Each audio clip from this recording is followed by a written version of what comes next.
दी छोड़ सतगुरु रामपाल जी परमेश्वर जी की जय हो। परम पिता परमात्मा, सारी सृष्टि के रचनहार, कुल मालिक, असंख्य ब्रह्मांडों के स्वामी, जगत गुरु, तीनों लोकों में प्रवेश करके सबका धारण पोषण करने वाले राजाधिराज, आत्माधार, नाथों के नाथ, देवों के देव, महादेव, सर्वेश्वर, महेश्वर, मृत्युंजय, अजरो अमर, आदि अनादि सनातनी प्रभु, जगत पिता जगदीश्वर, श्री श्री 1008 की उपाधि के वास्तविक अधिकारी, अकाल मूरत शब्द स्वरूपी राम वासुदेव, सर्वगतम ब्रह्म, परम पूज्य, प्रथम पूज्य, परम संत, परम पुरुष, परम धनी, परम दयालु, सत्य कबीर, हक्का कबीर, अल्लाहु कबीर, अल्लाहु अकबर, बाखबर, अल्लाह ताला, जगत के तारणहार, जगत के मुक्तिदाता, जगत के जगन्नाथ, हारे के सहारे, हिंदुओं के राम, मुसलमानों के अल्लाह, सिखों के वाहिगुरु, ईसाइयों के मसीह, दया के सागर दया निधि, करुणा के सागर करुणा निधि, स्वयंभू परिभू, संकट मोचन, कष्ट हरण, मंगल करण, दुख भंजन, अविगत कबीर, निर्विकार निर्विषम परमात्मा, अलय अलेख सतगुरु, आदि अनादि सतगुरु, असली मर्यादा पुरुषोत्तम, असली राम, असली कृष्ण, असली घनश्याम, असली मुरारी, राजाओं के राजा, महाराजाओं के महाराजा, शहंशाहों के शहंशाह, सम्राटों के सम्राट, भगवानों के भगवान, अल्लाहों के अल्लाह, प्रभुओं के प्रभु, मसीहाओं के मसीह, सच्चे वाहेगुरु, बाबाओं के बाबा, पीरों के पीर, सेठों के सेठ, जगत सेठ, सावड़ सा सेठ, सर्वगुण संपन्न, अनंत कोटि कलाओं के स्वामी, अनंत कोटि ब्रह्मांडों के नायक, योगियों में महायोगी, ध्यानियों में महाध्यानी, सिद्धों में परम सिद्ध, ज्ञानियों में तत्वज्ञानी, ब्रह्म ज्ञानी, महाज्ञानी, परम ज्ञानी, सर्वश्रेष्ठ ज्ञानी, विज्ञानी, युवा कबीर, समरथ कबीर, असंवाद, अमित ओझा, सच्चे रहनुमा, करीम अल्लाह, सुभान अल्लाह, दुनिया के अंतिम पैगंबर, 8 सितंबर 1951 से गांव धनाना, जिला सोनीपत, हरियाणा, भारतवर्ष की पावन भूमि पे प्रकट रियल कल की भगवान श्री नारायण साकार हरि श्री बाबा साहेब, गरीब निवाज, शब्द स्वरूपी राम, संत श्रोमणी सतगुरु रामपाल जी परमेश्वर जी के चरण कमल में साध संगति से जुड़े हुए देश विदेश से हम सभी सत्सेवक भाई बहनों का अनंत कोटि दंडवत प्रणाम। सत्साई भाई और बहनों, दया पूज्य गुरुदेव भगवान की, जिनके शुभ आशीर्वाद से, विशेष आशीर्वाद से आप और हम सभी सत्सेवक भाई बहन साध संगति से जुड़कर भक्ति मार्ग में निरंतर आगे की ओर बढ़ते जा रहे हैं। कलयुग की बिचली पीढ़ी में साध संगतियां बड़े ही सौभाग्य से नसीब होती हैं। परमेश्वर कहते हैं, सकल पदार्थ है जग माही, भाग बिना नर पावत नाही। सतगुरु के शरण में आने के बाद भी सतलोक आश्रमों से वर्तमान समय 2024 तक जुड़ी हुई उन लाखों करोड़ों आत्माओं का भाग्य इतना प्रबल नहीं है कि वे वर्तमान में साध संगतियों से जुड़ जाएं। आप और हम चंद आत्माओं के ऊपर परमेश्वर ने छप्पर फाड़ मेहर की है, छप्पर फाड़ रजा की है। आज हम निरंतर अध्यात्म की ऊंचाइयों को छू रहे हैं। आज आप और हमारा विश्वास, दृढ़ विश्वास पूज्य गुरुदेव भगवान के चरणों में दृढ़ता के साथ में टिका हुआ है। भाई और बहनों, ये रजा इसी प्रकार से गुरुदेव भगवान की आप और हम सभी के ऊपर बनी रहे, एकमात्र ये हमारी कामना पूज्य गुरुदेव जी से है। कबीर सागर के सरलार्थ के ऊपर वीडियो बनाने की श्रृंखला जारी है। इसी श्रृंखला में आज हमारा ये 23वें नंबर का वीडियो है। प्रत्येक वीडियो में परमेश्वर हमें भक्ति मार्ग से जुड़ी हुई नई नई जानकारियां उपलब्ध करवाते हैं। आज भी परमेश्वर हमें कई प्रकार की जानकारियां उपलब्ध करवाएंगे। साथ ही भक्ति मार्ग पे हमने किस प्रकार से सावधानियां बरतनी है, अपने गुरुदेव भगवान को पहचानने में गलती नहीं करनी है, गुरु के अलावा किसी अन्य में परमात्मा के दर्शन नहीं करने हैं, अन्यथा हम काल की सूक्ष्म चाल की भेंट चढ़ जाएंगे। तो आज कबीर सागर के सरलार्थ के पार्ट नंबर 23 में बिजली खां पठान की कथा के माध्यम से परमेश्वर हमें बहुत सारी शिक्षाएं देंगे। तो चलिए भाई और बहनों, शुरू करते हैं। कबीर सागर का सरलार्थ, पेज नंबर 201। बिजली खां पठान मगहर रियासत को शरण में लेना, यानी मगहर रियासत के नवाब थे बिजली खां पठान, जो दिल्ली के बादशाह सिकंदर लोदी के अधीन राज्य करते थे।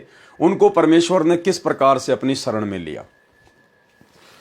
एक बिजली खान पठान मगहर रियासत नवाब था। मगहर नगर के साथ से एक आमी नदी बहती थी, एक आमी नाम की नदी थी, वो मगहर रियासत के पास से बहा करती थी। वह भगवान शंकर जी के श्राप से सूख गई थी। भगवान शिव का दूसरा श्राप था कि जो मगहर में प्राण त्यागेगा वह गधे की योनि को प्राप्त करेगा, फिर नरक में जाएगा। जो काशी में मरेगा वह बैकुंठ में जाएगा। एक समय मगहर नगर के आसपास यानी मगहर रियासत में दुर्भिक्ष पड़ा, यानी भयंकर अकाल पड़ा। त्राही त्राही मच गई। सर्व जंतर मंतर पाठ हवन कर करा लिए, परंतु व्यर्थ रहा। मगहर नगर उत्तर प्रदेश में गोरखपुर गीता प्रेस वाला इससे 25 किलोमीटर दूर है। मगहर में हिंदू तथा मुसलमान आधे आधे हैं। किसी ने राजा को बताया कि काशी नगर में एक कबीर नाम के महात्मा बड़े सिद्ध पुरुष हैं, यदि वे आशीर्वाद दे दें तो वर्षा निश्चित रूप से हो जाएगी। बिजली खां पठान को किसी ने बताया कि ऐसे ऐसे काशी में एक कबीर नाम के सिद्ध पुरुष हैं, महापुरुष हैं, अगर वे दया कर दें तो निश्चित तौर पर आपके यहाँ पे बिन बादल बिन मौसम भी बरसात हो जाएगी। ठीक इसी प्रकार भाई और बहनों, जिस प्रकार भयंकर अकाल पड़ने के कारण बिजली खां पठान को, जो कि वहां का नवाब था, राजा था, हर प्रकार से अपने राज्य में सुख शांति के लिए प्रयत्न कर रहा था, प्रयास कर रहा था। अंत में किसी ने बताया कि ऐसे ऐसे एक महात्मा है कबीर नाम के, अगर वो दया बख्श दें तो आपके राज्य में पुनः बारिश हो सकती है। ठीक इसी प्रकार 2028 युग परिवर्तन का समय है, और जिस प्रकार बिजली खां पठान अपने राज्य में शांति स्थापना के लिए दर दर भटक रहा था, उसी प्रकार भारत देश के राजा को, जो भी उस समय राजा होगा, वर्तमान में जिसे प्रधानमंत्री कहा जाता है, राष्ट्रपति कहा जाता है, जो पूरे देश का नेतृत्व करते हैं, 2028 युग परिवर्तन का समय है। इस बात से राजा प्रजा सभी लोग अनजान हैं, और युग परिवर्तन परमेश्वर का अटल सिद्धांत है। और युग परिवर्तन कोई सामान्य परिस्थितियों में नहीं होता, भयंकर विकट परिस्थितियां पैदा होती हैं, भयंकर अकाल पड़ते हैं, भूकंप आते हैं, या तो अतिवृष्टि होगी या बिल्कुल ही बरसात नहीं होगी, ओले गिरेंगे, तरह तरह की महामारियां आएंगी, युद्ध होगा, यानी हर प्रकार से परिस्थितियां धरती पर आम व्यक्ति हो चाहे देश का राजा हो, उन सब से बाहर परिस्थितियां हो जाती हैं, उनके वश की बात नहीं रहती है। उस समय भी देश के राजा को किसी के द्वारा यह जानकारी दी जाएगी कि यदि आप भारत देश में शांति स्थापित करना चाहते हैं, जिस प्रकार आज पूरे विश्व में आग लगी हुई है, और यदि आप भारत देश में शांति स्थापना करना चाहते हैं, अपने देश को बचाना चाहते हैं, आप स्वयं यदि सुरक्षित रहना चाहते हैं, इस तबाही को यदि कम करना चाहते हैं, जन धन की हानि से जो है छुटकारा चाहते हैं, तो आपने ऐसे ऐसे हरियाणा की हिसार जेल में संत रामपाल जी महाराज नाम से एक सिद्ध पुरुष है, एक महापुरुष है, स्वयं परमात्मा ही धरती पर प्रकट हैं, आप उनकी शरण में चले जाइए। वे यदि दया कर दे तो पुनः शांति स्थापना हो सकती है, अन्यथा पृथ्वी पर दूसरा कोई विकल्प नहीं होगा। तो जब अकाल गिरा तब याद आई साधु संत महात्माओं की, राजाओं को। किसी ने राजा को बताया कि काशी नगर में कबीर नाम के महात्मा बड़े सिद्ध पुरुष हैं, यदि वे आशीर्वाद दे दें तो वर्षा निश्चित रूप से हो जाएगी। नवाब बिजली खान पठान ने एक लेटर राजा बीर सिंह के नाम लिखा और अपना सूखा पड़ने का दुख बताया, और लिखा कि सुना है कबीर पीर आपके नगर में रहता है, कृपया उसे भेजें, हम दुखी हो गए हैं। राजा में इतनी अकल नहीं होती है, राजा में इतनी आध्यात्मिक अकल नहीं होती है। बिजली खां पठान ने कहा कि कबीर नाम के कोई महात्मा आपके वहां रहते काशी नगर में। काशी नरेश बीर सिंह बघेल को लेटर लिखा, तो बीर सिंह परमात्मा का शिष्य हो चुका था उस समय। बीर सिंह ने कहा कि संत महात्माओं को ऐसे बाई ऑर्डर नहीं बुलाया जाता, अगर वे आप भी गए और अपनी रजा नहीं बख्शेंगे, आशीर्वाद नहीं देंगे, आपके अभिमान और अहंकार को देखकर, फिर क्या फायदा उनका वहां पर आने का। तो बिजली का पठान तुरंत समझ गया, उसकी मजबूरी भी थी, और खुद सैनिकों के साथ में कबीर परमेश्वर जी के पास गया। कृपया उसे भेजें, हम दुखी हो गए हैं। राजा बीर सिंह बघेल परमेश्वर कबीर जी का शिष्य हो चुका था, वह सब मर्यादा जानता था। बीर सिंह ने पत्र पढ़कर बिजली खां पठान को पत्र लिखा कि हे खान जी, साधु संतों को आदेश देकर नहीं बुलाया जाता, यदि आदेश से बुला भी लिया, उन्होंने आशीर्वाद नहीं दिया, फिर उस जाने और बुलाने का क्या औचित्य हुआ। ठीक इसी प्रकार उस समय भारत देश के राजा को, वो चाहे नरेंद्र मोदी हो या चाहे कोई और हो, उस समय भारत देश के उस राजा को भारत देश में शांति स्थापना के लिए हिसार की जेल में जाकर संत रामपाल जी के पैर पकड़कर उनसे मन्नतें करके, नाक रगड़ के, अपनी गलतियों की क्षमा याचना मांग के उनके आशीर्वाद को प्राप्त करना पड़ेगा। दूसरा कोई तरीका पूरे विश्व में नहीं होगा। साधु संतों को आदेश देकर नहीं बुलाया जाता। यदि आदेश से बुला भी लिया, उन्होंने आशीर्वाद नहीं दिया, फिर उस जाने और बुलाने का क्या औचित्य रहा। यह पत्र पढ़कर नवाब स्वयं अपने अंग रक्षकों के साथ गए। कबीर परमेश्वर जी से अपनी दुख भरी कहानी सुनाई। उस समय वीर सिंह बघेल भी साथ था। कबीर परमेश्वर घोड़े पर बैठकर नवाब के साथ चल दिए। गोरखनाथ जी सिद्ध पुरुष हैं, वे संसार छोड़कर जा चुके हैं। सिद्ध पुरुषों के पास कुछ वर्षों तक ये शक्ति रहती है कि वे जब चाहें पृथ्वी पर प्रकट हो जाते हैं, अपने पंथ का विस्तार फिर भी करते रहते हैं। जब गोरखनाथ जी को इस बात का पता चला कि तेरी तप स्थली गोरखपुर के पास कोई संत वर्षा कराने के मकसद से आ रहा है, तो मगहर नगर से 1 मील अर्थात लगभग 1.5 किलोमीटर दूर एक सूखी जोड़ी यानी तालाब के पास वृक्ष के नीचे बैठ गया। कौन? गोरखनाथ। परमेश्वर कबीर जी को गोरखनाथ ने पहले देखा था, बचपन में देखा था, जब कबीर परमेश्वर जो है लीला कर रहे थे 10 साल की आयु की, जिस समय गोरखनाथ काशी में और पंडित रामानंद जी के साथ में ज्ञान गोष्ठी करने गया था। उस समय कबीर परमेश्वर की लीला में आयु केवल 10 वर्ष की थी। उस समय गोरखनाथ ने कबीर परमात्मा को देखा था, उनसे दीक्षा ली थी। उसके बाद फिर वो नहीं मिल पाया, अपनी उन्हीं सिद्धियों में, तपस्याओं में वापस लग गया। जब परमेश्वर 10-12 वर्ष की लीला में आयु में थे, स्वामी रामानंद जी की उपस्थिति में कबीर जी तथा गोरखनाथ जी की गोष्ठी हुई थी। गोरखनाथ ने परमेश्वर कबीर जी से हार मानी थी, परंतु अहंकार शेष था। परमेश्वर कबीर जी को गोरखनाथ जी ने पहचाना नहीं। उस दिन परमेश्वर ने गोरखनाथ जी को देखा और जाना कि गोरखनाथ किस मकसद से बैठे हैं। परमात्मा तो अंतर्यामी है, जानी जान है, वो तो तुरंत जान गए कि गोरखनाथ क्यों बैठा हुआ है। वो तो काशी नगर से चलने से पहले भी जानते थे कि गोरखनाथ आएगा वहां पर अपने अहंकार वश।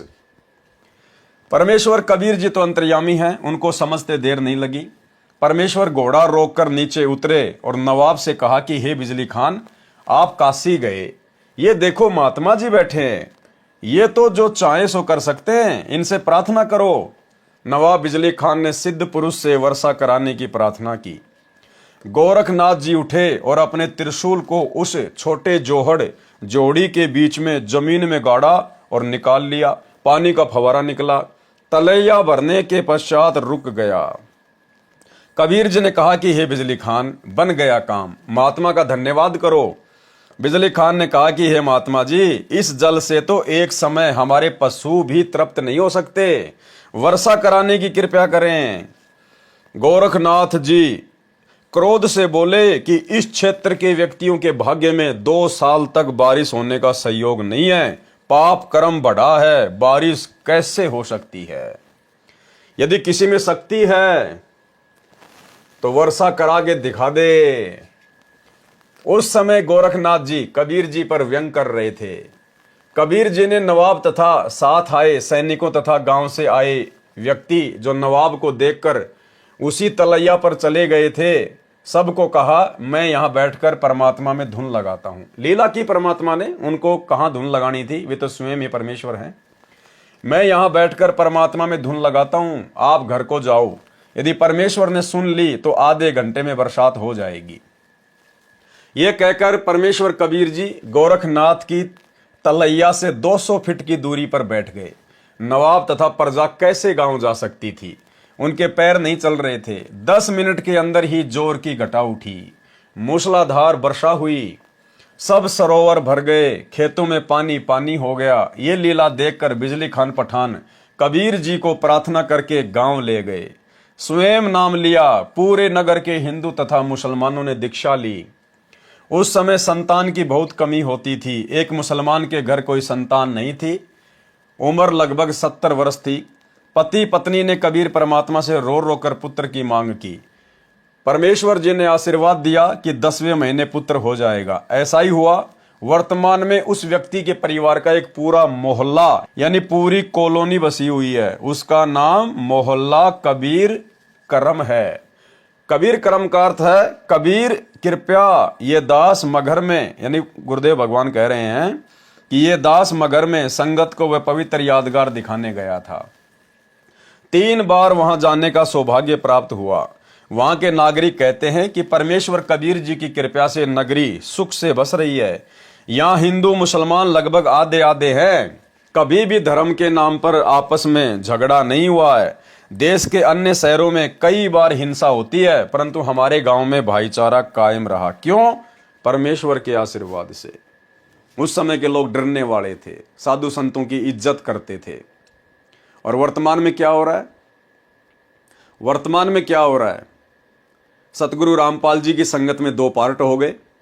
एक पार्ट जिसे सतलोक आश्रमों के नाम से जाना जाता है, दूसरा पार्ट जो ज्ञान आधार से भक्ति कर रहा है साध संगति के नाम से जाना जाता है। और आज सतलोक आश्रम नाम से वो पार्ट जो अज्ञान आधार से भक्ति कर रहा है, दिखावे की भक्ति कर रहा है, बाकी सारे कुकर्म कर रहा है, कोई मर्यादा नहीं निभा पा रहा है और जबरदस्ती साध संगत वालों के साथ में लड़ाई झगड़ा करते हैं, मुकदमेबाजी करते हैं, मारपीट करते हैं। सोचिए भाई और बहनों, 650 साल पहले परमात्मा ने आशीर्वाद दिया था और आज तक वहां पर हिंदू मुसलमानों का आपस में झगड़ा नहीं है। लेकिन वर्तमान में सतगुरु रामपाल जी के परिवार वाले, सोचिए इनके कितने बिगड़े हुए संस्कार हैं। अपने ही गुरु भाई बहनों के साथ में लड़ाई झगड़ा करते हैं, मारपीट करते हैं, मुकदमेबाजी करते हैं सत्सेवकों के साथ में। ये शर्म की बात है, डूब के मरने की बात है ये। यहां हिंदू मुसलमान लगभग आधे आधे हैं। कभी भी धर्म के नाम पर आपस में झगड़ा नहीं हुआ। देश के अन्य शहरों में कई बार हिंसा होती थी, परंतु हमारे गांव में भाईचारा कायम रहा। और सतगुरु रामपाल जी के परिवार वाले, ये कोऑर्डिनेटर, ये क्यों लड़ाई झगड़ा करते हैं हम सत्सेवकों के साथ में? ये भक्ति को लेकर लड़ाई झगड़ा नहीं करते, क्योंकि इन लोगों को भक्ति की टेंशन नहीं है। भक्ति चाहे कोई इनसे अच्छी करे या इनसे नीची करे, इनको भक्ति से कोई लेना देना नहीं है। ये लड़ाई झगड़ा केवल इस डर के कारण करते हैं कि संगत को लूटने का जो कॉन्ट्रैक्ट इस काल से हमने ले रखा है, गुरुदेव के परिवार वालों ने, इन कोऑर्डिनेटरों ने, इनको डर है कि ये कॉन्ट्रैक्ट कहीं ये साथ संगत वाले ना ले लें, कहीं हमारे हाथ से संगत ना निकल जाए, कहीं हमारे हाथ से ये दान धर्म ज्योति पाठ का पैसा ना चला जाए। इनको फिक्र केवल माया की है, पैसे की है। अपने स्वार्थ के कारण ये उलझे हुए हैं। लेकिन इनको इस बात का नहीं पता कि हम सतगुरु रामपाल जी परमेश्वर जी के शिष्य हैं, उनके सत्सेवक बच्चे हैं। माया को, धन दौलत को हम लोग अपने गुरुदेव के आशीर्वाद से और ज्ञान आधार से अपने पैर की ठोकर के ऊपर रखते हैं, पैर की ठोकर के ऊपर। हमारी नजरों में हमारे गुरुदेव भगवान से बढ़कर, उनकी सत भक्ति से बढ़कर दुनिया में कोई भी दूसरी अनमोल माया, अनमोल धन नहीं है। लेकिन काल प्रेरणा से ये लोग इस बात से अपरिचित हैं। यहाँ हिंदू मुसलमान लगभग आधे आधे हैं। कभी भी धर्म के नाम पर आपस में झगड़ा नहीं हुआ है। देश के अन्य शहरों में कई बार हिंसा होती है, परंतु हमारे गांव में भाईचारा कायम रहा। नाम भक्ति की कमाई करना अनिवार्य है। अब गुरुदेव भगवान हमें क्या समझा रहे हैं, इस कथा के माध्यम से परमेश्वर हमें क्या शिक्षा देंगे? नाम भक्ति की कमाई करना अनिवार्य है। यानी आज हम भाई बहनों ने गुरुदेव भगवान से, कबीर परमेश्वर जी से नाम उपदेश भी ले लिया है, हम उनकी शरण में हैं। और यदि हम लोग सुमरण को, 3 समय की आरती को, सत्संग सुनना, 5 यज्ञ करना, ये टोटल जो होता है ये भक्ति में आता है, परमात्मा की सेवा में आता है। इसी को कहते हैं पूजा करना।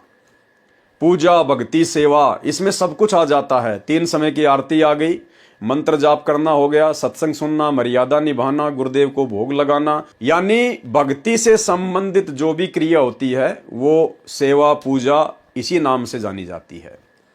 तो परमेश्वर समझा रहे हैं कि उपदेश लेने के बाद में यदि आपने जरा भी भक्ति, पूजा, सेवा में ढील कर दी, जितने मंत्र गुरुदेव ने कह रखे हैं प्रतिदिन करने के लिए, कम से कम 1 माला प्रथम नाम की, यदि सतनाम मिला हुआ है तो कम से कम 500 या 1000 सतनाम के जाप, ये तो कम से कम है। ज्यादा चाहे कितने करो, ये तो अनिवार्य हैं, कम से कम है ये।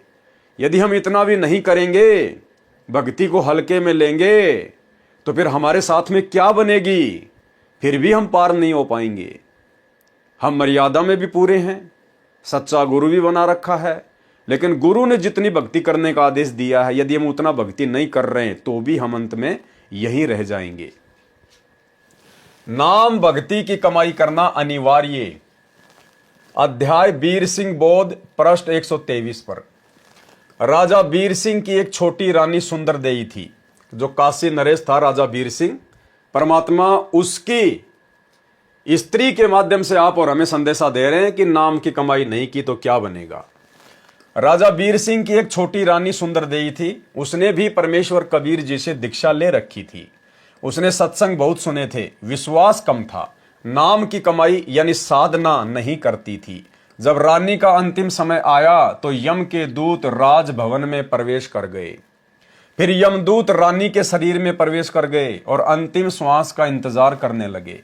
उस समय रानी सुंदरदेई के शरीर में बेचैनी हो गई। यमदूत दिखाई देने लगे। राजा ने रानी से पूछा कि क्या बात है? रानी ने कहा कि मुझे राजपाट, महल, आभूषण कुछ भी अच्छा नहीं लग रहा है।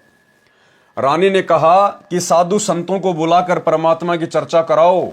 साधु तथा भगत आकर परमात्मा की चर्चा तथा भक्ति करने लगे। उससे कोई लाभ नहीं हुआ। रानी के शरीर में कष्ट और बढ़ गया। यानी सबसे पहली शिक्षा तो भाई और बहनों ये कि यदि हम गुरुदेव की मर्यादा में रहकर और जितनी भक्ति उन्होंने करने के लिए आदेश दिया हुआ, यदि उतनी नहीं करेंगे तो भी यम के दूत हमें नहीं छोड़ने वाले। दूसरा, उस समय हमें हमारे भगत भाई बहन किसी प्रकार से कोई सहायता नहीं देंगे। हमारे भगत भाई बहन कोई भी आड़े नहीं आएगा। जिस प्रकार यम के दूत आ चुके थे, उसकी अंतिम श्वास का इंतजार कर रहे थे। रानी के कहने पर भगत भाइयों को बुलाया गया, परमात्मा की चर्चा की गई, महिमा की गई, लेकिन किसी भी भगत की चर्चा और महिमा से रानी को किसी प्रकार का कोई फायदा नहीं हुआ। यानी खुद की कमाई ही खुद के काम आएगी। खुद के द्वारा की गई सेवा, दान, धर्म ही खुद के काम आएगा। दूसरे की कमाई दूसरे भगत के बिल्कुल भी काम नहीं आएगी। रानी ने कहा कि साधु भक्तों को बुलाकर परमात्मा की चर्चा कराओ। साधु तथा भगत आकर परमात्मा की चर्चा तथा भक्ति करने लगे। उससे कोई लाभ नहीं हुआ। रानी के शरीर में कष्ट और बढ़ गया। अर्ध अर्ध यानी आधा श्वास चलने लगा। श्वास खींच खींच कर आने लगा। हृदय कमल को त्याग कर जीव भयभीत होकर त्रिकुटी की ओर भागा। यानी हमारी जो आत्मा होती है वो हमारे शरीर में जो है हृदय कमल में रहती है। तो यम के दूतों से वो आत्मा भयभीत हो गई, क्योंकि भक्ति उसने की नहीं, मर्यादा में वो रही नहीं, गुरु पे उसका विश्वास रहा नहीं। अंत में वो भयभीत हो गई, वो डर गई यम के दूतों को देखकर। अन्यथा परमात्मा ने तो कह रखा है, अगर आप मर्यादा में हो, भक्ति कर रहे हो, पहली बात तो यम के दूत तुम्हारे पास में आएंगे नहीं। अगर आ भी गए गलती से तो नाम का सुमरण शुरू कर दो, उनके तीर से लगेंगे, वो दूर जाके खड़े हो जाएंगे। तो अंत समय जब आया तो रानी का जो जीव था वो हृदय कमल से और त्रिकुटी की ओर भागा। और तो कोई रास्ता नजर आएगा नहीं। वो त्रिकुटी की ओर दौड़ा अपने बचाव के लिए। हृदय कमल को त्याग कर जीव भयभीत होकर त्रिकुटी की ओर भागा। यम दूतों ने चारों ओर से घेर लिया। चारों यम दूतों ने जीव को घेर कर कहा कि आप चलो, हरि यानी प्रभु ने तुम्हें बुलाया है। तब रानी के जीव को सत्संग वचन याद आए। उसने यम दूतों से कहा कि हे बटपार, हे जालिमो, तुम यहां कैसे आ गए? हमारा सतगुरु हमारा मालिक है, आप हमें नहीं ले जा सकते। रानी को तुरंत वो सत्संग याद आ गए। उसी समय परमात्मा भी याद आ गया, उनके वचन भी याद आ गए कि हाँ, गुरुजी जो बात कहा करते थे ना कि यम के दूत आएंगे और वो गला दबा दबा के जीव निकालते हैं, तड़प तड़प कर जीव मरता है। फिर रानी ने हकीकत में देख लिया सूक्ष्म शरीर में कि भाई जो गुरुजी कहा करते थे बिल्कुल वैसा ही हो रहा है। और उस समय गुरुजी ने यह भी कहा था कि अगर ऐसी नौबत आ जाए तो अपने गुरु को याद करना, या आपके गुरुजी ने जो मंत्र दे रखा है वो सुमरण शुरू कर देना और कोई प्रयत्न मत करना। हे माँ, हे पिताजी, अरे बचाओ रे बचाओ रे। अगर ऐसा करना शुरू कर दिया और सुमरण नहीं किया या अपने गुरुदेव को याद नहीं किया, और गुरुदेव को याद करने का तरीका भी यही है, सुमरण, क्योंकि परमात्मा शब्द रूप है। और जब हम शब्द का उच्चारण करेंगे, उस मंत्र का जाप हम करेंगे तो हम सतगुरु को ही याद करते हैं। हम हैं सबद सबद हम माही, हमसे भिन्न और कछु नहीं। तो गुरुदेव ने हमें जो मंत्र दे दिया, जो सुमरण दे दिया, उसका जाप करना, अपने गुरुदेव को ही याद करना है, उन्हीं का चिंतन मनन होता है वो। तो रानी ने अपने गुरुदेव को याद किया, सारी बातें उसको याद आ गई। उसने यमदूतों से कहा कि हे बटपार, हे जालिमो, तुम यहां कैसे आ गए? हमारा सतगुरु हमारा मालिक है, आप हमें नहीं ले जा सकते। मेरे सतगुरु धनी ने मुझे नाम दिया है, मेरे गुरुजी आएंगे तो मैं जाऊंगी। ये बात सुनकर यम के दूत बोले कि यदि आपका कोई धनी है तो उसको बुलाओ, नहीं तो हमारे साथ परमात्मा के दरबार में चलो। जीव ने कहा कि धरनी आकाश से नगर नियारा, तहां निवाजे धनी हमारा। रानी ने क्या कहा कि इस पृथ्वी और आकाश से न्यारा है वो देश सतलोक, जहां पर हमारा खसम रहता है, हमारा धनी रहता है। ये भी कमजोरी है भाई और बहनों, ध्यान रखना। यदि आप और हमारे साथ में ऐसी नौबत आन पड़े, किसी भी कारण से, हो सकता है परमात्मा हमारी परीक्षा भी ले ले, क्योंकि परमेश्वर हर प्रकार से हमें चेक करेगा। कई बार शोपन के माध्यम से भी चेक करेंगे, या शरीर जब छूटेगा उस समय परमात्मा शब्द रूप में हमारे साथ में रहेंगे, दिखाई नहीं देंगे लेकिन रहेंगे हमारे आसपास में। तो उस समय हो सकता है यम के दूत आ जाएं, परमात्मा यम के दूतों का रूप बना ले आप और हमारी परीक्षा लेने के लिए कि हमारे अंदर कितनी दृढ़ता आई है, हम ऊपर की यात्रा करने के लायक हैं या नहीं है। तो यदि यम के दूत आ भी जाएं तो हमने उनसे डरना नहीं है, भयभीत नहीं होना है, क्योंकि गुरुदेव ने हमें विधि बता रखी है। हमने उसी समय अपना सुमरण चालू रखना है, सुमरण। इसीलिए तो परमात्मा ने श्वास का सुमरण दिया है। इस श्वास के सुमरण को आप 24 घंटे चालू रख सकते हो, 24 घंटे। यदि हम श्वास का सुमरण करते करते, सतनाम का जाप करते करते सो जाते हैं तो भी सूक्ष्म शरीर में वो सुमरण ऑटोमेटिक चलता रहता है। तो परमेश्वर ने बताया कि आपने उस समय सुमरण करना है, जो भी आपको मंत्र मिला हुआ है। अगर आपका शरीर यदि प्रथम नाम लेने के बाद छूट गया तो उस समय प्रथम नाम का जाप करना है। सतनाम है तो सतनाम का, सार नाम है तो सार नाम का, सार शब्द है फिर तो कहना ही क्या। तो उनके तीर से लगेंगे, भाले से लगेंगे, वो तुम्हारे निकट नहीं आ सकते। और यदि सुमरण भी याद ना हो तो अपने माता पिता को मत पुकारना, किसी रिश्तेदार को मत पुकारना, रोने मत लग जाना, इधर उधर भागने मत लग जाना। हे बंदी छोड़, हे बंदी छोड़, हे गुरुदेव भगवान, हे परमात्मा, हे परमेश्वर, कम से कम यही बोलने लग जाए हम, क्योंकि ये हमारे गुरुदेव भगवान के उपमात्मक नाम हैं। ये उन्हीं को संबोधित करने के नाम हैं। जय बंदी छोड़, हे परमात्मा, हे परमेश्वर, हे गुरुदेव भगवान, हे कबीर परमात्मा, हे मेरे पूज्य गुरुदेव। तो ये उन्हीं को पुकारने के नाम हैं। ये एक ऑप्शन है। सबसे पहले तो मंत्र जाप ही है। अगर वो किसी कारण से याद ना हो, ज्यादा भयभीत हो जाए, तो फिर ये परमात्मा के उपमात्मक जो नाम है, उनके शक्ति बोधक जो नाम है, फिर हमने इनको पुकारना है। अपने माता पिता या भाई बंधु रिश्तेदारों को पुकारने से अच्छा है परमेश्वर के उपमात्मक नामों को पुकारें। अगम शब्द जब वाखे नाऊं, तब यम जीव के निकट नहीं आऊं। तो हमने ये गलती बिल्कुल नहीं करनी है। उस रानी ने क्या कहा? उस रानी ने कहा कि धरती और आकाश से न्यारा जो देश है, वहां पे हमारे परमात्मा बैठे हैं, हमारा सतगुरु बैठा है।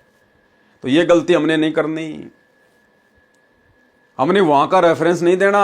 हमने तो सीधा सीधा कहना है कि परम पूज्य सतगुरु रामपाल जी परमेश्वर, सारी सृष्टि के मालिक मेरे पूज्य गुरुदेव है, मेरा पिता है। और भाई आपका और हमारा तो कोई अकाउंट ही नहीं है, कोई हिसाब किताब नहीं है। लगता है यमराज ने गलती से भेज दिया, धोखे से आ गए तुम। आपका और हमारा कोई हिसाब किताब नहीं है। अगर वो कहें कि भाई आप अपने धनी को बुलाओ, आप अपने गुरु को बुलाओ, कौन है तुम्हारा गुरु, तो उसी समय अपना सुमरण कर देना है कि हे परमपिता परमेश्वर, हे पूज्य गुरुदेव भगवान, हे परमेश्वर, यदि आपकी मर्जी हो परमात्मा, तो आप जी इन यमदूतों को दर्शन देने की कृपया करें। ये नहीं कहना उनके डराने से, धमकाने से कि गुरुजी आप कहाँ हो, जल्दी आओ, जल्दी आओ, जल्दी आओ, आपको यमदूत बुला रहे हैं। उन यमदूतों की क्या औकात परमात्मा के सामने भाई, जो यमदूतों के कहने से और हम परमात्मा को यमदूतों का आदेश बताएंगे। हमने प्रार्थना करनी है कि परमेश्वर यदि आप जी उचित समझें तो परमेश्वर इन यमदूतों को भी दर्शन देकर इनको कृतार्थ करें। ये आपको याद कर रहे हैं परमेश्वर, हे अंतर्यामी, ये आपको याद कर रहे हैं। इस प्रकार से हमने प्रार्थना करनी है।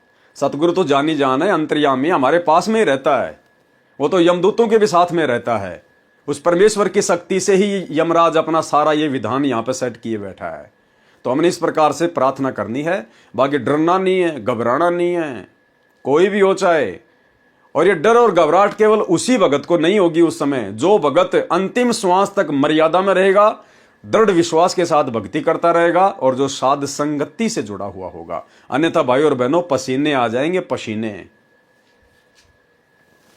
भावार्थ, पहले तो रानी को विश्वास नहीं हो रहा था कि जो सतगुरु जी सत्संग में ज्ञान सुना रहे हैं वह सत्य है। वह सोचती थी कि यह केवल कहानी है, क्योंकि सब नौकर नौकरानी आज्ञा मिलते ही दौड़े दौड़े आते थे, मनमर्जी का खाना खाती थी, सुंदर वस्त्र आभूषण पहनती थी।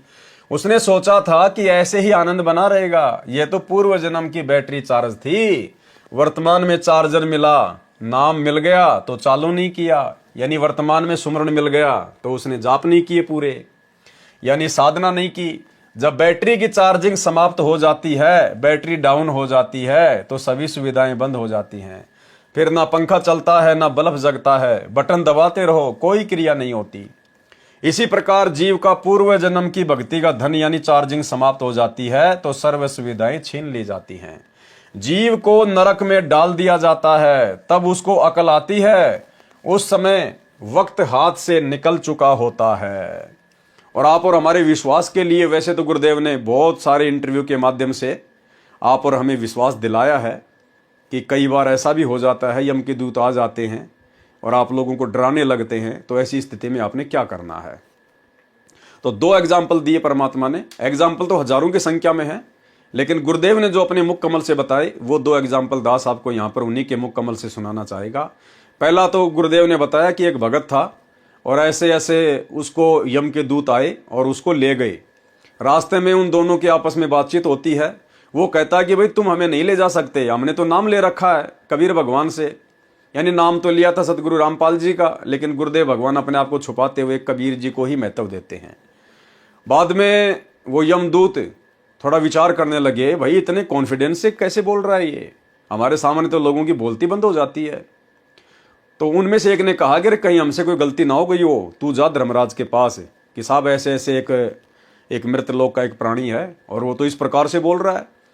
तो वो एक वहां गया धर्मराज के दरबार में, और धर्मराज के उन दोनों की आपस में बातचीत हो रही। उस भगत को बिल्कुल स्पष्ट सुनाई दे रही परमात्मा की लीला से, क्योंकि मालिक ने फिर इंटरव्यू उसका दिलवाना था आप और हमारे विश्वास के लिए। तो धर्मराज ने अपना रजिस्टर चेक किया और कहा, अरे किसको उठा लाए तुम, अरे वो नहीं है, वो बीमारी, उसको नीचे पटको, तुम मेरे को भी मरवाओगे, नीचे छोड़ो उसको जल्दी से। तो गुरुदेव ने कहा कि मेरा बेटा ने उसी समय मेरे को ऊपर से छोड़ दिया, और बाइज्जत तो कहाँ भेजने वाले थे, उसी समय मेरे को ऊपर से छोड़ दिया और मैं तो लोट पलेटा मारता हुआ और उस शरीर में वापस आके घुसा। 10-15 मिनट तक तो मेरे हाथ पैर काम नहीं कर रहे थे, पसीनम पसीना, आँख खुली, उसके बाद में माजरा समझ में आया। तो ये इंटरव्यू स्वयं गुरुदेव ने अपने मुख कमल से बताया है सत्संग में, जो हमारे विश्वास को दृढ़ करेगा। सुनिए। राय दरबार में दी कबीर तलाक, मेरे भूले चूके हंस को तू पकड़िए मत कजाक। जब धर्मराज के न्यायाधीश के ऑफिस में गरीबदास जी ने आके बताया अपनी वाणी में कि गोपाल दास, जब परमात्मा मुझे वहां धर्मराज के दरबार में लेकर गए और धर्मराज हाथ जोड़कर खड़ा हो गया करबद्ध, और परमात्मा जैसे बड़ा अधिकारी छोटे अधिकारी पर डांट मारा करे, एसपी जैसे ऐसे चोन धमकाया करे, ऐसे जाकर डांट लगा रहा है, वो जी सर कर रहा है। तो गरीबदास जी बता रहे, आंखों देखा धर्मराय दरबार में देई कबीर तलाक, मेरे भूले चूके हंस ने तू पकड़िए मत कजाक। बोला पुरुष कबीर से धर्मराय कर जोड़, और तेरे हंस न पकड़ो नहीं मन 2 लाख करोड़। ये परमात्मा आपके हंस को मैं नहीं पकड़ूंगा।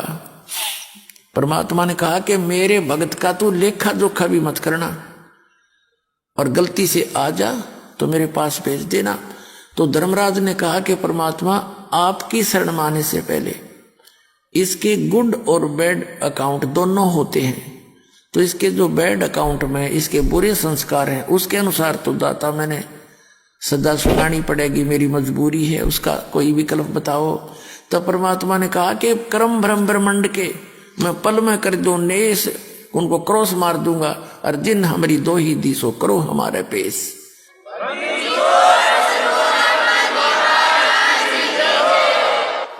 कि जिसने मेरा नाम ले रखा है और मेरा जिक्र कर दिया, मैं तो कबीर साहब का भगत हूं, परमात्मा का शिष्य हूं, उनका भगत हूं, तो खबरदार उसका अकाउंट नहीं लेना, हमारे पेश कर देना।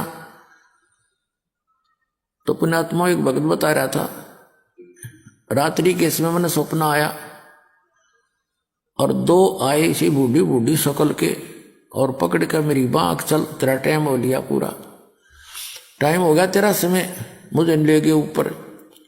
मैंने उनसे रास्ते में पूछा, जब थोड़ी सी दूर रह लिया वो जहाँ वो मुझे ले जाना चाह रहे थे, मैंने पूछा भाई कौन हो तुम, कहाँ ले जा रहे हो मुझे?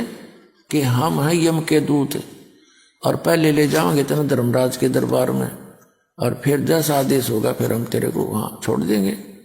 ने बोला यम के दूत और महाराज थारा के मेड़ भाई, तुम तो मुझे ले जा नहीं सकते, तो तुम्हें पता है मैं कबीर साहब का भगत हूँ और ऐसे नाम ले रखा है मैंने, मैं कबीर परमात्मा का बच्चा हूँ, तुम नहीं ले जा सकते मुझे। वो बोला चाल चाल सीधा था ना, तो न गट देंगे बात।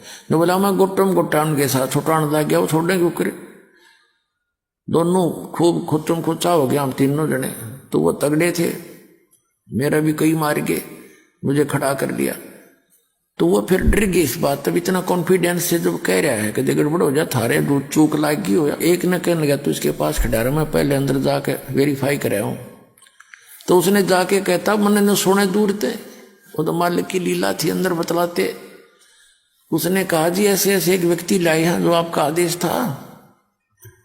वो तो यूं कहे मैं कबीर साहब का भगत हूं, तो मुझे ले जा नहीं सकते। ये बात कहने दे उसने फट दे, वो फाइल खोली उसकी, ने बोला नकम्मे यू नहीं है, वो दूसरा है इससे नाम का, और पटको इसे मरवाओगे मुन्ने भी।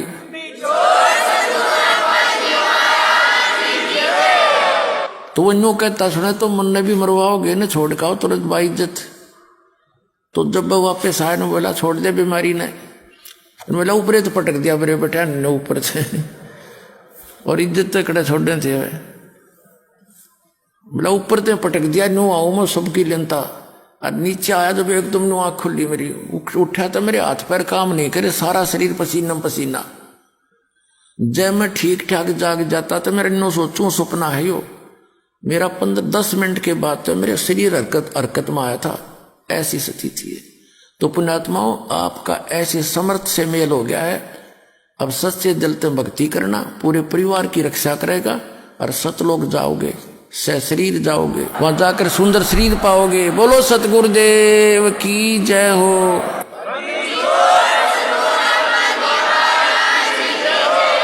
इसके अलावा भाइयों और बहनों, सन 2010 या 11 की घटना है, और वर्तमान में हिसार जेल से जो विशेष संदेश आ रहे हैं उनमें गुरुदेव भगवान ने जिक्र किया है सन 2010 या 11 की घटना का, कि एक भगत था, वो सत्संग में आने लगा, पीछे से उसकी जो भगतमती थी जिसने नाम नहीं ले रखा था, वो उसको दुखी करती थी, परेशान करती थी सत्संग के नाम पर।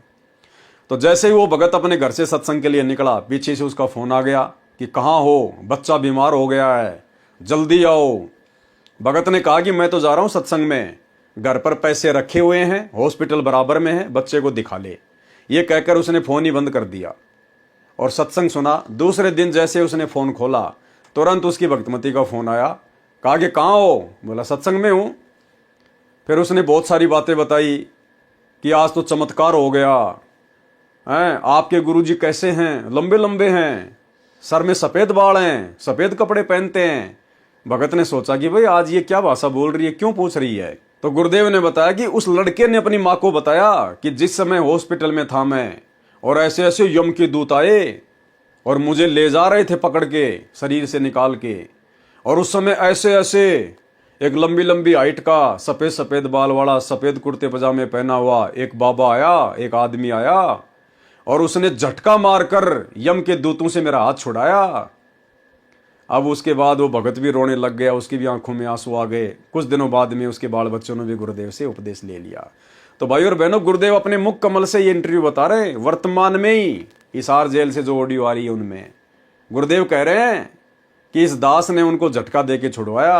वो बच्चा बता रहा अपनी माँ को, आप और हमारे विश्वास के लिए कि कबीर परमात्मा स्वयं सतगुरु रामपाल जी ही हैं, कोई और नहीं है। सुनिए। नुक्ता ये भी होता है, जैसे एक भक्त ने बताया था कि मैंने नाम लिए 2-4 महीने हुए थे, घरवाली को पता लग चुका था, रो गए, थोड़ी बहुत खवास होनी हो ही जाती थी।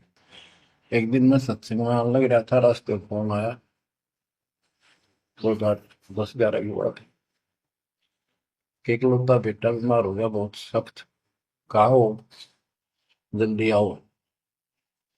मैंने कहा वैसे तुम्हारे पास है, हॉस्पिटल बिल्कुल साथ है, वहां दिखा लो, डॉक्टर ने इलाज करना, पैसे शुरू है, मैं जा रहा हूँ सत्संग।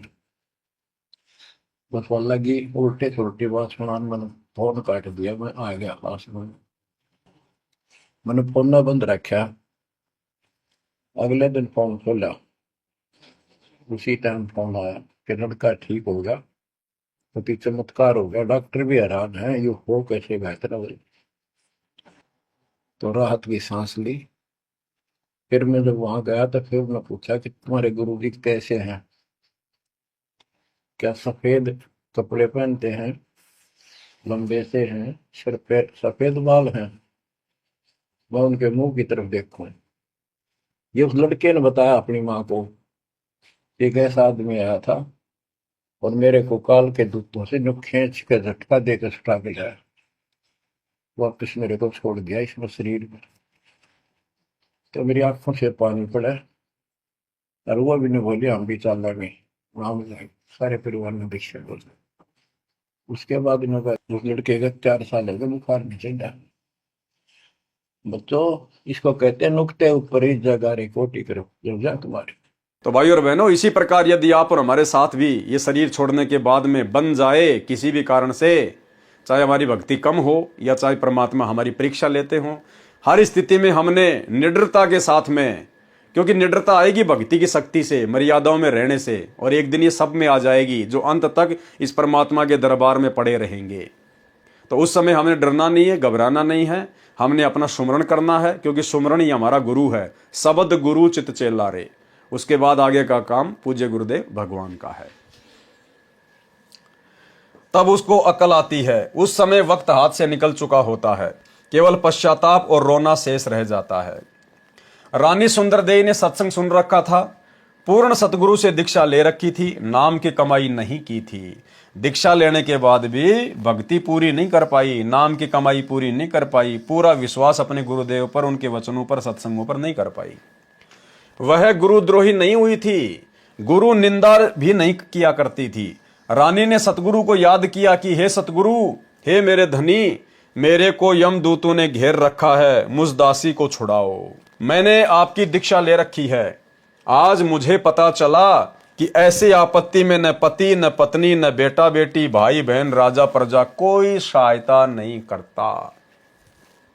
गुरुदेव हमें शिक्षा दे रहे हैं उस रानी के माध्यम से कि उस समय, आज तुम जिन राजनेताओं की चापलूसी कर रहे हो, कभी कांग्रेस को वोट डाल रहे हो, कभी बीजेपी को वोट डाल रहे हो, कभी क्या कर रहे हो, कभी गांव वालों को खुश करने के लिए स्टेडियम बना रहे हो, हॉस्पिटल खोल रहे हो, गांव वालों के लिए एम्बुलेंस चला रहे हो, बसें चला रहे हो, रोडे बना रहे हो। उस समय में राजा प्रजा भी काम नहीं आएगी, केवल सतगुरु काम आएगा, सतगुरु। तो आप और हमें गुरुदेव शिक्षा दे रहे हैं कि अपने गुरुजी के प्रति पूर्णतया समर्पित रहो, इन राजनेताओं की, चंद नेताओं की चापलूसी ना करो, दुनिया को खुश करने का प्रयास मत करो, ये दुनिया अंत समय में काम नहीं आएगी, सतगुरु काम आएगा। सतगुरु को प्रसन्न करने वाली भक्ति क्रिया करो, और सतगुरु इन आडंबरों से, पाखंडों से प्रसन्न नहीं होता, सतगुरु मर्यादित भक्ति से प्रसन्न होता है। आज मुझे पता चला कि ऐसी आपत्ति में न पति न पत्नी न बेटा बेटी न भाई बहन न राजा प्रजा कोई सहायक नहीं होता। रानी के जीव ने हृदय से सतगुरु को पुकारा, तुरंत सतगुरु कबीर जी वहां उपस्थित हुए, तुरंत सतगुरु रामपाल जी परमेश्वर वहां पर उपस्थित हो जाते हैं, क्योंकि ये परमात्मा आत्मा के अंग संग ही रहता है शब्द रूप में। रानी ने दौड़कर सतगुरुदेव जी के चरण लिए। उसी समय यमदूत भागकर हरि यानी धर्मराज के पास गए और बताया कि उसका सतगुरु आया, तो वहां पर प्रकाश हो गया। जीव ने सत्य सुकृत नाम जपा था। यमदूतों ने क्या बताया कि उस जीव ने सत्य सुकृत नाम जपा था। लेकिन भाई और बहनों, उसने सत्य सुकृत जाप नहीं जपा, क्योंकि वो तो अपने सतगुरु को याद कर रही थी। हे सतगुरु, हे सतगुरु, हे गुरुजी, हे धनी। नाम तो भूल चुकी थी वो, नाम तो वो जपती नहीं थी, नाम तो उसकी जुबान पे था ही नहीं। वो तो यमदूतों को परमात्मा ने सत सुकृत नाम सुनाया, ताकि वो यमदूत जब धर्मराज को जाकर बताएं तो धर्मराज समझ जाए कि हाँ भाई, अगर सत सुकृत नाम जपा था तो उसका गुरु कौन होगा। उसको इतना ही याद था, इस कारण से उसको यमदूतों से छुड़वाया तथा पुनः जीवन बढ़ाया। तब रानी ने दिल से भक्ति की, फिर सतगुरु कबीर जी ने पुनः सतनाम सारनाम दिया, उसकी कमाई की। क्योंकि भाई और बहनों, वो सत सुकृत जपेगी कहां से, क्योंकि परमात्मा ने तो बीच बीच के 5 मंत्र दिए थे उस समय 650 साल पहले। ये कंप्लीट नाम तो किसी को दिया ही नहीं। जो सत सुकृत शब्द प्रथम मंत्र के शुरुआती मंत्र में आता है, तो वो नाम तो उस समय किसी को परमेश्वर ने दिया ही नहीं था, केवल बीच बीच के 5 मंत्र दिया करते थे। तो रानी कहां से सत सुकृत जाप करती। वो तो गुरुदेव ने, कबीर परमात्मा ने यमदूतों को सुनाया, जिस कारण से वहां पर प्रकाश ही प्रकाश हो गया और यम के दूत वहां से भाग निकले। उसको इतना ही याद था, इस कारण से उसको यमदूतों से छुड़वाया तथा पुनः जीवन बढ़ाया। तब रानी ने दिल से भक्ति की, फिर सतगुरु कबीर जी ने पुनः सतनाम सारनाम दिया, उसकी कमाई की। संसार असार दिखाई देने लगा, क्योंकि अपनी आंखों से देख लिया था ना कि भैया, अगर नाम की कमाई नहीं की, भक्ति नहीं की, तो फिर से मेरे सामने वैसी परिस्थितियां पैदा होंगी। परमात्मा ने उसको डरा दिया और उस डर के कारण उसने फिर जम के भक्ति की। राज धन परिवार पराया दिखाई दे रहा था। आज आप और हम भाई बहन जिस राज्य को, धन को और परिवार को सुरक्षित रखने के चक्कर में बैठे हुए ना, परमात्मा हमारी आंखें खोलना चाह रहे हैं कि उस रानी को फिर ये राजा, राज्य, धन, नौकर चाकर, सुविधा सब कुछ उसको आसार नजर आने लगी कि अंत में कोई भी काम नहीं आएगा। राज धन परिवार पराया दिखाई दे रहा था, जाने का समय निकट लग रहा था। इस कारण से रानी ने तन मन धन सतगुरु चरणों में समर्पित करके भक्ति की, तो सत्य लोक में गई, यानी मोक्ष की अधिकारी बनी। वहां परमेश्वर कौन, सत्य पुरुष ने रानी के जीव के सामने अपने ही दूसरे रूप सतगुरु से प्रसन्न किया। अब देखो भाई और बहनों, हमारी परीक्षा, अब देखना हमारी परीक्षा है इसमें कैसे है। वहां परमेश्वर सत्य पुरुष ने, यानी जब परमात्मा रानी को सतलोक लेकर गए, यानी परमेश्वर तो सेकंड में रचना कर सकता है इसी 21 ब्रह्मांड में सतलोक की। 1 सेकंड भी नहीं लगे परमात्मा को, फ्रैक्शन ऑफ सेकंड। जैसे अब्राहिम सुल्तान जंगल में शिकार खेलने गया, शिकार नहीं मिला, हिरण के पीछे दौड़ा, पानी की भयंकर प्यास लगी, भूख लगी, 10 मिनट पानी नहीं मिला तो वो भी मरे, घोड़ा भी मरा। परमेश्वर ने उसी क्षण वहां पर बाग बगीचे रच दिए, सुंदर तालाब रच दिया और स्वयं 2 कुत्ते लेकर बैठ गया। राजा वीर सिंह बघेल अपने सैनिकों के साथ में जंगल में शिकार करने गया, उसी समय परमात्मा आ गए। राजा ने कहा कि चलो जी शिकार खेलने चलते हैं। गुरुदेव ने कहा कि भाई अगर मैं तुम्हारे साथ चलूंगा तो शिकार नहीं मिलेगा, लेकिन राजा को विश्वास नहीं हुआ। चले गए, शिकार नहीं मिला और पानी की इतनी भयंकर प्यास लगी, गर्मियों का समय था। राजा ने सैनिकों को दौड़ाया कि कहीं कोई पानी की व्यवस्था करो, लेकिन पानी नहीं मिला। सबने सोचा कि भैया अगर 20 मिनट में पानी नहीं मिला तो सारे मरेंगे आज। उसी समय परमात्मा ने कहा कि उस पहाड़ के ऊपर जाओ और वहां पर सुंदर बाग बगीचे हैं, फलदार वृक्ष हैं और शुद्ध वहां पर तालाब भरा हुआ जल का। तो 1 सेकंड में परमात्मा ने रच दिया। तो ऐसे ही परमेश्वर ने 1 सेकंड में सतलोक रच दिया और परमेश्वर रानी को कहां लेके गए, उस सतलोक में लेके गए। अब यहां पर जो जिक्र गुरुदेव करना चाहते हैं उसमें परमात्मा हमें क्या समझाना चाहते हैं, आप और हमारी परीक्षा है। इस कारण से रानी ने तन मन धन सतगुरु चरणों में समर्पित करके भक्ति की, तो सतलोक में गई। अब सतलोक में जाने के बाद क्या हुआ, वहां कहां, सतलोक में परमेश्वर अर्थात सत्य पुरुष ने रानी के जीव के सामने अपने ही दूसरे रूप सतगुरु से प्रसन्न किया। यानी एक रूप में परमात्मा वहां सतलोक में बैठे हुए हैं और एक रूप में उसके गुरु के रूप में उसको नीचे से ऊपर लेकर गए। और सतलोक में बैठे हुए रूप ने सतगुरु वाले रूप से सवाल किया, प्रसन्न किया रानी को लेकर। वहां परमेश्वर ने रानी के जीव के सामने अपने ही दूसरे रूप सतगुरु से प्रसन्न किया कि हे कड़ीहार यानी तारणहार, मेरे जीव को यमदूतों ने कैसे रोक लिया। सतगुरु रूप में कबीर जी ने कहा कि हे परमेश्वर, इसने दीक्षा लेकर भक्ति नहीं की, इस कारण से इसको यमदूतों ने घेर लिया था, मैंने छुड़वाया। परमेश्वर कबीर जी ने जीव से कहा कि आपने भक्ति क्यों नहीं की, सतलोक में कैसे आ गई। सिर नीचा करके जीव ने कहा कि पहले मुझे विश्वास नहीं था, फिर यमदूतों की यातना देखकर मुझे आपकी याद आई, आपका ज्ञान सत्य लगा, आपको पुकारा, आपने मेरी रक्षा की, फिर मेरे को वापस जीवन दिया गया, तब मैंने दिलो जान से आपकी भक्ति की। भाइयों और बहनों, यदि ये परीक्षा आप और हमारी हो जाए, आज इस कलयुग की पिछली पीढ़ी में गुरु और गोविंद का जो भेद था, जो ज्ञान आधार से गुरुदेव ने समाप्त कर दिया है कि गुरु और गोविंद दो नहीं भाई, जब तक दो समझोगे दो जग में जाई।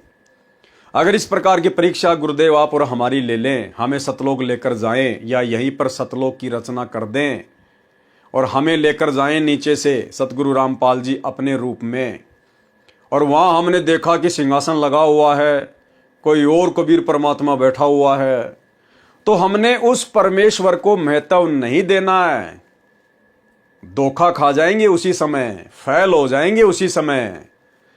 हमारा गुरु ही परमेश्वर है, गुरु ही सत्य पुरुष है।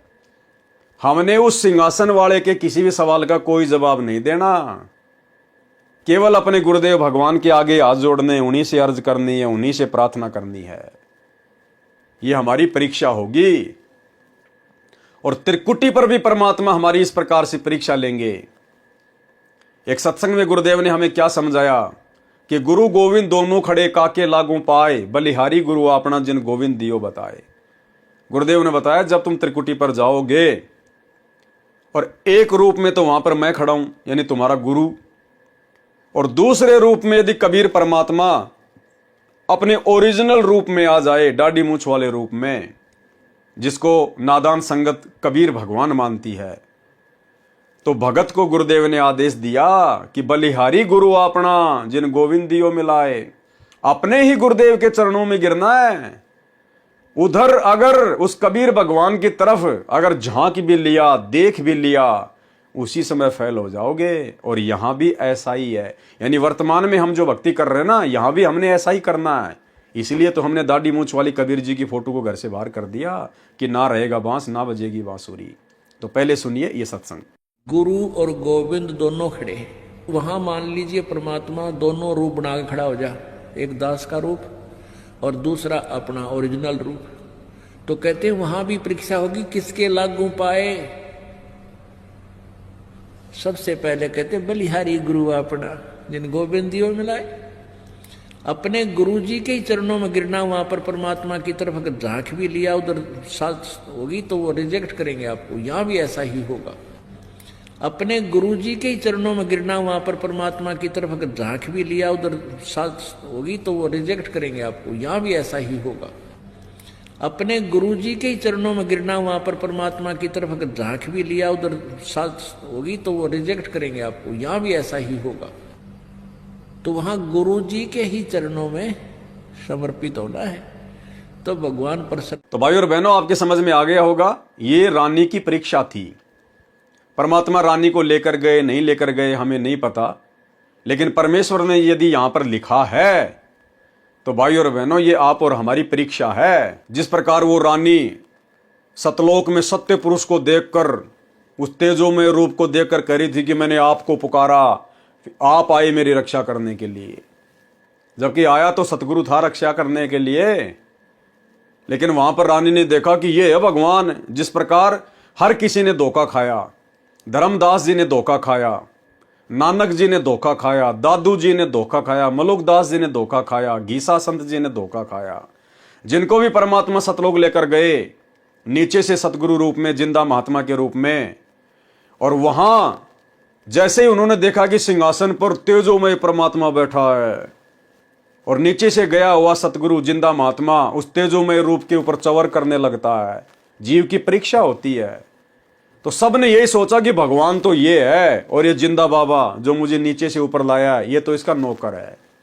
लेकिन कुछ ही समय बाद में वो सत्य पुरुष वहां से खड़ा होता है और सतगुरु रामपाल जी सिंहासन पर बैठ जाते हैं और कुछ ही देर में फिर वो दाढ़ी मूंछ वाला तेजोमय शरीर संत रामपाल जी के शरीर में समा जाता है।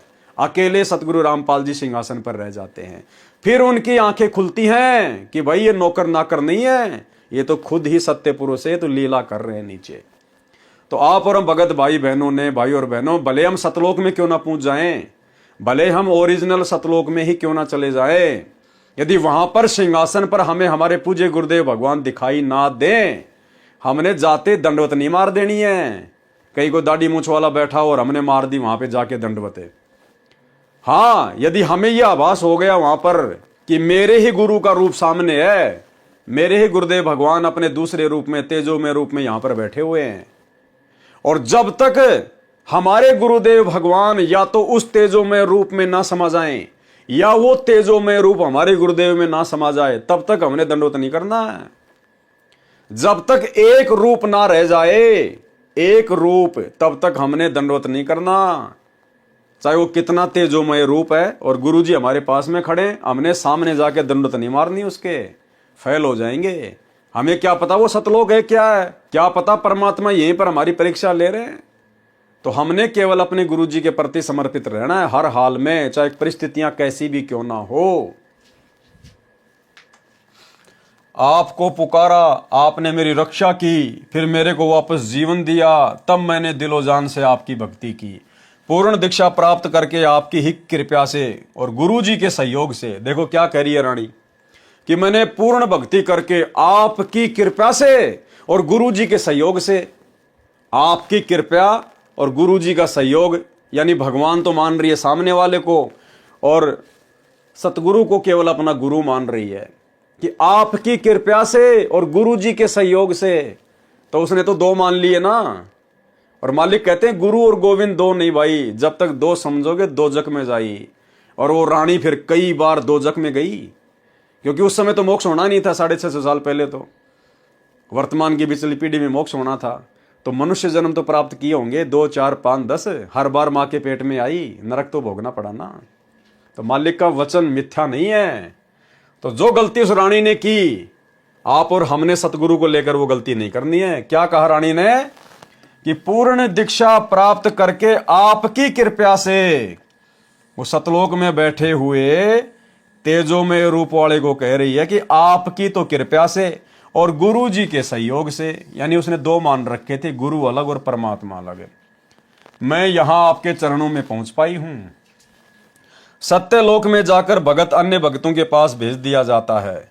सुंदर अमर शरीर मिलता है, बहुत बड़ा आवास यानी महल मिलता है, विमान आंगन में खड़ा है, सिद्धियां आदेश का इंतजार करती हैं, तुरंत विद्युत की तरह सक्रिय हो जाती है, बिजली की तरह।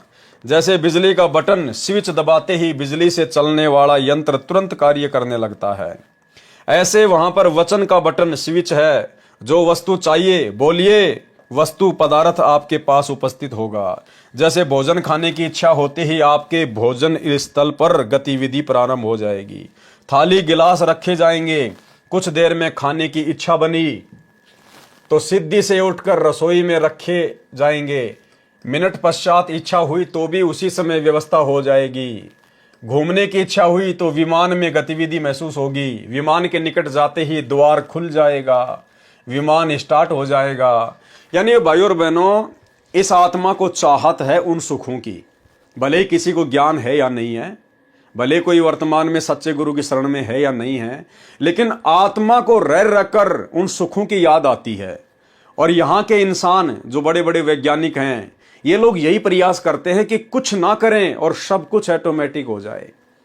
जैसे आजकल हम लोग बड़े बड़े मॉल में जाते हैं और जैसे हम लोग उसके मेन गेट पर जाएंगे तो बड़ा सा शीशे का गेट लगा होता है, और जैसे ही हम उसकी 1 या 2 फुट की दूरी पर होंगे ऑटोमेटिक वो शीशे के गेट खुल जाएंगे, हम अंदर चले जाएंगे, ऑटोमेटिक वो बंद हो जाएंगे। तो ये आत्मा को याद है आज भी कि सतलोक में ऐसा ही होता था। वहां पर कोई भी काम हाथ से नहीं करना पड़ता था, केवल मन में सोचना पड़ता था। उसी समय परमेश्वर की शक्ति से सिद्धियां ऑटोमेटिक सारा काम कर दिया करती थी। तो आज भी इंसान को उन सुखों की चाहत है, वो आत्मा उनके अंदर प्रेरणा करती है। इसीलिए वैज्ञानिकों ने एसी बना दी, हीटर बना दिया, एरोप्लेन बना दिया, पता नहीं लिफ्टें वगैरह बना दी कि हमको सीढ़ी से चल के ना जाना पड़े, लिफ्ट वगैरह बना दी, दुनिया भर के रॉकेट बना दिए, विमान बना दिए, हर प्रकार की सुविधा जुटाने में इंसान लगा हुआ है। लेकिन इनमें वो आनंद नहीं है। वो आनंद तो सतलोक में ही जाकर मिलेगा। मिनट पश्चात इच्छा हुई तो भी उसी समय व्यवस्था हो जाएगी। घूमने की इच्छा हुई तो विमान में गतिविधि महसूस होगी। अब देखो, पहले गाड़ियां आती थी, गेयर वार लगाते थे, किलिच विलिच होती थी, बड़ा जोर लगता था, हैंडल भी ऐसा ही होता था। आजकल देखो पावर स्टीयरिंग आ गए, उंगली के इशारे से गाड़ियां चलती हैं, बिना गियर की ऑटोमेटिक गाड़ियां आ गई। तो बताओ कितनी सुविधा हो गई। और भी अच्छी सुविधा उपलब्ध हो, इसके इंतजाम में दिन रात वैज्ञानिक रिसर्च करते रहते हैं कि अब ऐसी कार आएगी जो बिना ड्राइवर के चलेगी। बस अपने घर का नक्शा डालो, जहां भी जाना है वहां की लोकेशन डालो, कार तुम्हें ऑटोमेटिक लेके जाएगी, चाहे सोते हुए जाना। तो भाई वो असली आनंद तो सतलोक में आएगा। यहां वाली तो न जाने कहां पर भिड़ा के मार देंगी, कोई भरोसा नहीं है। विमान के निकट जाते ही द्वार खुल जाएगा, विमान स्टार्ट हो जाएगा। जहां जिस द्वीप में जाने की इच्छा होगी, विचार करने पर विमान उसी ओर उड़ चलेगा। इच्छा करते ही ताजे ताजे फल पेड़ों से तोड़कर लाकर आपके समक्ष रख दिए जाएंगे। सतलोक की नकल ये काललोक है। इसी तरह स्त्री पुरुष परिवार है। अब भाई और बहनों, आगे हम जो पढ़ने वाले हैं ना, अब आगे हम जो पढ़ने वाले हैं, ये हमने बहुत ही ध्यान से पढ़ना है, क्योंकि दास के तो समझ में आ नहीं पाई ये बात। दास ने लगभग 2-3 साल पहले भी इसको देखा था, लेकिन उस समय भी मेरी समझ में नहीं आई। और वर्तमान में ये वीडियो बना रहा हूं, इससे पहले भी मैंने 4-5 बार इसको खूब पढ़ा, सोचा, लेकिन मेरी समझ में नहीं आई ये बात। अब ये बात जो आगे हम पढ़ेंगे, हो सकता है ये लाइनें गुरुदेव भगवान ने आप और हमारी परीक्षा के लिए लिखी हैं, कि इन बातों को हम ऐसा का ऐसा ही स्वीकार करते हैं, या गुरुदेव के सत्संगों से मेल करके हम लोग विचार विमर्श करते हैं, कुछ चिंतन मनन भी करते हैं। तो हो सकता है गुरुदेव ने आप और हमारी परीक्षा के लिए ये कुछ लाइनें कबीर सागर के सरलार्थ में लिखी हैं, क्योंकि इन लाइनों में लिखा है कि सतलोक में 90% संतान उत्पत्ति मैथुन क्रिया से होती है, और 10% बच्चे केवल शब्द से पैदा किए जाते हैं, और 90% मैथुन क्रिया से, जैसे हम यहां पर शारीरिक भोग विलास करके बच्चे पैदा करते हैं। तो ये बात आप और हमारे तो गले बिल्कुल भी नहीं उतर सकती, क्योंकि सतलोक में तो भोग विलास है ही नहीं, वहां तो मैथुन क्रिया का कोई लेना देना ही नहीं है। और गुरुदेव ने कहा कि वहां तो 90% संतान उत्पत्ति मैथुन क्रिया से होती है, और 10% केवल शब्द से संतान उत्पत्ति होती है। तो यहां पर हो सकता है गुरुदेव हमारी परीक्षा ले रहे हैं। इसी तरह स्त्री पुरुष परिवार हैं। सत्यलोक में 2 तरह से संतानों की उत्पत्ति होती है। कहां की बात कर रहे हैं गुरुदेव? सतलोक की बात कर रहे हैं। सतलोक में 2 तरह से संतानों की उत्पत्ति होती है, शब्द से तथा मैथुन से। यह हमारी परीक्षा है भाई और बहनों, कि हम इन बातों को ज्यों का त्यों स्वीकार कर लेते हैं, या इस प्रकार के शब्द आते ही गुरुदेव के ज्ञान आधार से हमारी खोपड़ी में कोई हलचल पैदा होती है। अब सतलोक में और मैथुन का क्या काम? अगर सतलोक में 2 प्रकार से संतान उत्पत्ति होती है, शब्द से भी और भोग विलास करके मैथुन क्रिया से भी, तो फिर भाई परमात्मा ने दुर्गा और काल को 21 ब्रह्मांडों के साथ में 16 संकोच की दूरी पर भेजने की जरूरत क्या थी? सतलोक के जिस हिस्से में मैथुन से बच्चे उत्पन्न होते थे, वो कुक्रम यदि सतलोक में पहले से ही हो रहा था, तो काल और दुर्गा को परमात्मा वहीं पर सेट कर देते, यहां भेजने की जरूरत ही नहीं थी। परमेश्वर को फिर यह कहने की जरूरत ही नहीं पड़ती कि भाई इस सतलोक में ऐसा कुक्रम करने की यदि कोई सोचता भी है, मैथुन क्रिया करने की, वो यहां पर रह नहीं पाता। अगर मैथुन क्रिया सतलोक में थी या है, तो भाई फिर काल को वहीं पे परमात्मा भेज देते, क्योंकि और भी तो बहुत सारे लोग वहां पर मैथुन क्रिया से बच्चे पैदा जो है वो कर ही रहे थे। तो ये आप और हमारी सीधी सीधी परीक्षा है कि इस पॉइंट को पढ़कर हम क्या रिएक्शन देते हैं।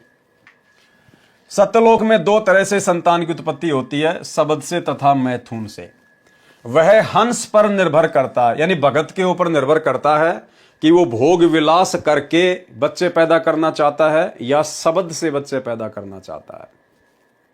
अब भाई और बहनों, सतलोक में परमेश्वर ने बताया कि सतलोक में तो नूरी शरीर है, वहां तो हार्ड मास का शरीर है ही नहीं, ये 5 तत्व का शरीर है ही नहीं। आप चाहे कितना ही वहां पर अमृत भोजन करो, वहां पर लैट्रिन नहीं आती। कितना ही आप जी वहां पे दूध दही पियो, पानी पियो, आपको पेशाब नहीं आती, क्योंकि हमारे शरीर में 5 तत्व से बना हार्ड मांस लार ये नहीं है। तो भला फिर जब मैथुन से बच्चे उत्पन्न किए जाते हैं सतलोक में, तो मैथुन क्रिया से तो फिर वीर्यपात भी होगा, शुक्राणु से बच्चे पैदा होंगे। तो जब शरीर के अंदर पेशाब ही बाहर नहीं आता है, तो भला फिर भाई वीर्य कहां से बाहर आएगा? फिर वो पदार्थ कहां से शरीर के बाहर निकलेगा, जब शरीर वैसा है ही नहीं वहां पर।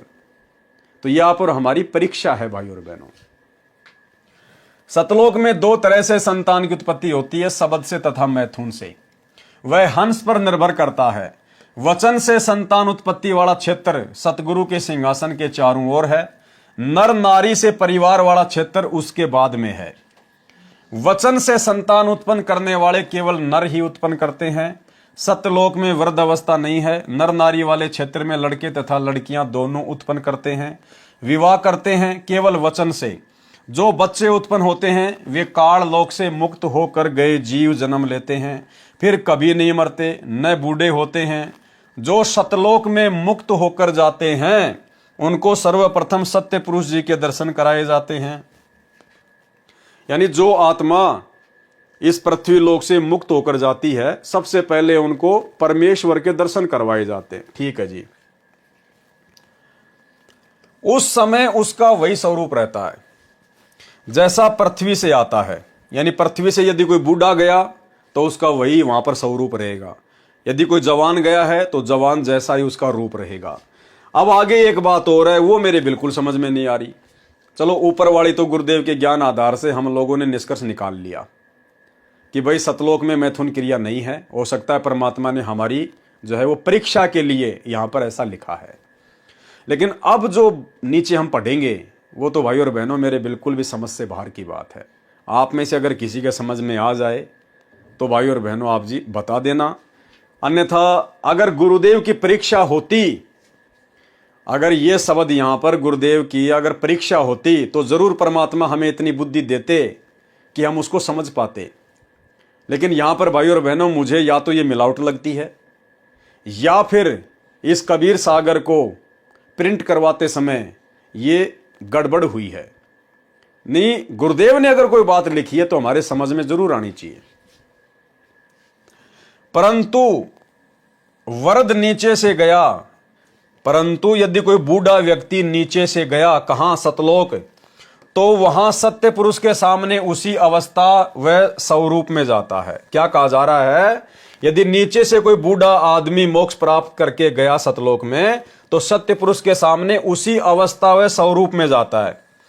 यानी बूढ़ा आदमी बूढ़े आदमी वाली ही रूप में स्वरूप में वहां पर जाएगा सत्य पुरुष के सामने। क्लियर हो गया?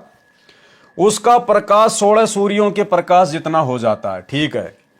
उसके पश्चात उसको उस स्थान पर भेजा जाता है जो सबसे भिन्न है। वहां जाते ही उसका स्वरूप तो वैसा ही रहता है, लेकिन उसके शरीर का प्रकाश 16 सूर्यों जैसा हो जाता है। तो वो तो पहले भी हो ही गया था। अब यहां आगे क्या कहा जा रहा है? परंतु यदि वरद नीचे से गया है तो युवा अवस्था हो जाती है। अब ये दोगली सी बातें हो गई भाई और बहनों, समझ से बाहर की बात है। ऊपर तो क्या कहा जा रहा है? यदि कोई बूढ़ा आदमी नीचे से सतलोक जाएगा तो वो बूढ़ा ही रहता है, परंतु वरद नीचे से गया तो वहां सत्यपुरुष के सामने उसी अवस्था व स्वरूप में जाता है। कौन सी में? बूढ़े वाली में। और यहां क्या कहा जा रहा है? यदि वरद यानी बूढ़ा नीचे से गया है तो युवा अवस्था हो जाती है। अब ये दास की समझ से बाहर की बात है भाई और बहनों। एक लाइन ऊपर तो कहा जा रहा है कि सतलोक में नीचे से यदि कोई बूढ़ा आदमी जाएगा तो वो बूढ़े जैसा रहेगा, और दूसरी लाइन में कहा जा रहा है कि नीचे से यदि कोई बूढ़ा गया तो वो युवा हो जाता है। अब ये मिलावट है या क्या चक्कर है, दास की तो बुद्धि से बाहर की बात है। अब इसके ऊपर भला हम क्या विश्लेषण करें?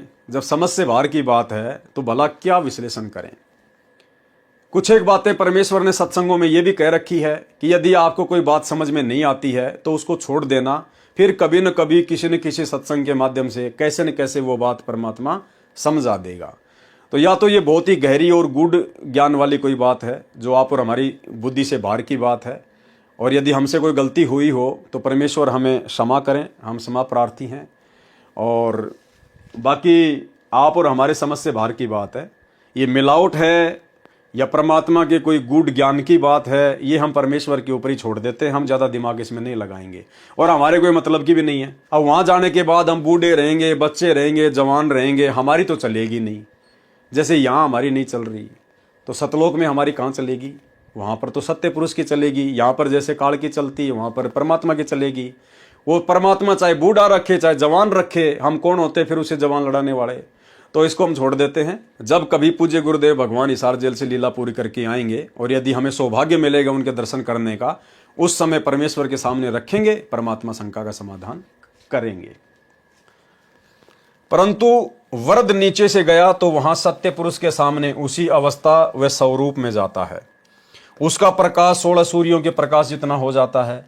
उसके पश्चात उसको उस स्थान पर भेजा जाता है जो सबसे भिन्न है। वहां जाते ही उसका स्वरूप तो वैसा ही रहता है, लेकिन उसके शरीर का प्रकाश 16 सूर्य जैसा हो जाता है।